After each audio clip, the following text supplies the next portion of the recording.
Have you ever met someone who seems incredibly sensitive, almost fragile? They aren't the loud, flashy narcissists we often hear about. They don't brag or demand the spotlight. Instead, they use a different kind of tool, vulnerability. They are the covert narcissists, the masters of playing the victim. They are so good at it that you might find yourself apologizing for their mistakes, feeling guilty for things you never did. This is a far more subtle, and in many ways, more confusing form of manipulation. Today, we're pulling back the curtain on the quiet narcissist, the one who wears the victim mask. Let's start with their core, the fragile ego. On the surface, covert narcissists can appear shy, introverted, or even humble. But underneath this quiet exterior lies an ego as fragile as glass. This is why they are hypersensitive to criticism. What you might see as a gentle suggestion or a simple observation, they experience as a full-blown personal attack. A minor critique about their work could send them into a spiral of silent treatment or deep, sorrowful sighs. They don't get angry in a loud way. Instead, they retreat. They make you feel like you've deeply wounded this delicate soul. This hypersensitivity isn't about genuine hurt feelings. It's about their narcissistic supply. Their sense of self is so unstable that any perceived slight threatens to shatter it. They need constant, unspoken admiration to feel validated.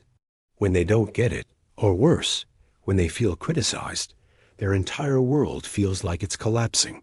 This forces you to walk on eggshells, constantly censoring yourself to avoid upsetting them.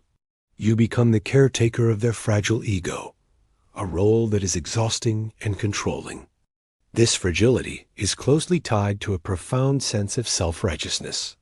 Covert narcissists often carry a belief that they are fundamentally misunderstood. They see themselves as undiscovered geniuses, unappreciated saints, or unique souls too deep and complex for this shallow world. This isn't something they'll announce from a rooftop. It's a quiet, simmering conviction. They might say things like, "People just don't get me," or "I feel things more deeply than others." This narrative paints them as special and superior, but in a tragic, lonely way. It's a brilliant strategy because it invites pity and admiration simultaneously. You feel sorry for them because the world is too harsh for their beautiful spirit, and you admire them for their supposed depth. This misunderstood genius complex also serves as a convenient excuse for their lack of achievement or social connection.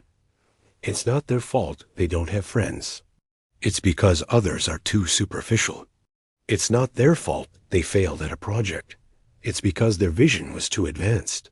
They are always the blameless party, the righteous victim in a world that just can't keep up. Now, let's talk about their weapon of choice, passive aggression. Because direct confrontation is too risky for their fragile ego, covert narcissists become masters of the subtle dig. They are the champions of the backhanded compliment. "That's a great achievement for you," they might say, with a slight emphasis on "for you," implying that it wouldn't be a great achievement for someone more capable, like them.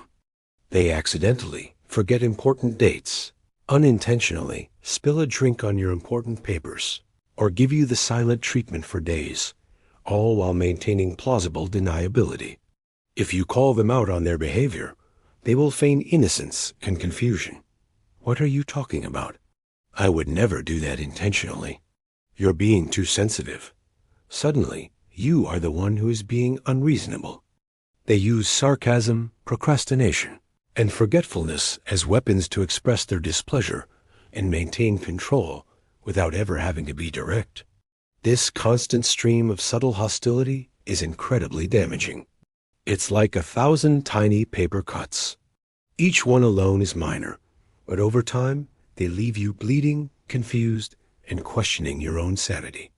This is a form of gaslighting, designed to make you doubt your own perceptions of reality. So, how do we finally see through the mask? How do we identify the narcissism hidden behind all this humility and victimhood? The reveal comes when you start connecting the dots. Look for the pattern. It's the constant cycle of them being the victim in every single story. It's their inability to ever take genuine responsibility for their actions. A healthy person, when they make a mistake, will apologize sincerely and try to make amends. A covert narcissist might offer a non-apology like, "I'm sorry you feel that way," which puts the blame back on you for your feelings. Pay attention to the way they respond to your successes. Do they seem genuinely happy for you, or do they subtly try to diminish your joy? Maybe they'll change the subject back to their own problems or bring up a minor flaw in your accomplishment. Another major clue is their profound lack of empathy. They may perform empathy, saying all the right words, but their actions don't match. When you are truly in need, they often become distant or even annoyed because your crisis is taking a spotlight away from them. The mask of the victim is designed to elicit your sympathy and control your behavior. When you stop giving them that sympathy, when you start setting boundaries and holding them accountable, the mask will slip. You might see a flash of cold rage or contempt that they can't hide. That is the moment of reveal. Understanding the covert narcissist is crucial for protecting your own mental health. These relationships are deeply confusing and emotionally draining. Because their manipulation is so subtle, you can spend years feeling like you are the problem. You might think you're not supportive enough, not understanding enough, or just too demanding. Recognizing these patterns, the fragile ego, the self-righteousness, the passive aggression, and the perpetual victimhood, is the first step toward freedom. It's not about diagnosing them. It's about recognizing the toxic dynamics and their effect on you. Remember, genuine vulnerability leads to connection and growth. The feigned vulnerability of a covert narcissist is a tool for control and manipulation. If you recognize these patterns in someone in your life, it's important to seek support. Talking to a therapist or a trusted friend can help you validate your experiences and figure out how to set healthy boundaries. Your emotional well-being matters. You deserve relationships that are built on mutual respect and genuine care, not on guilt and manipulation. Thank you for watching, and if this content was helpful, please consider liking and subscribing for more insights into psychology and relationships. Take care.